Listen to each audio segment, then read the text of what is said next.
Asalaamu calaykum waraxmatullaahi wabarakaatuh. Kusoo dhawaada taxanaha barnaamijka ma ogtahay qaybtiisa lixaad. Ma ogtahay in labada degme ee uu maro webiga Shabeelle kana bilowda xarafka Ja ay yihiin Jowhar iyo Janaale? Mase la socotaa in labada degme ee uu maro webiga Juba kana bilowda xarafka Ja ay yihiin Jilib iyo Jamaame? Ma ogtahay in ubadka aan aabe mooye awoowe aan lahayn ay yihiin ilmo aadan? Mase la socotaa in qofka aan hooyo mooye aabe lahayn uu yahay Nabi Ciise calayhi salaam? Ma ogtahay in codka uu sameeyo geela loo yaqaano olol? Mase la socotaa in codka uu faraska sameeyana loo yaqaano danan? Ma ogtahay in Nabi Huud calayhi salaam loo diray reer Caad?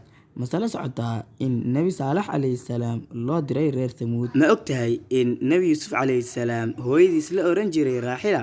Mase la socotaa in walaalka ku hooyada ahaa la oran jiray Binyaamiin?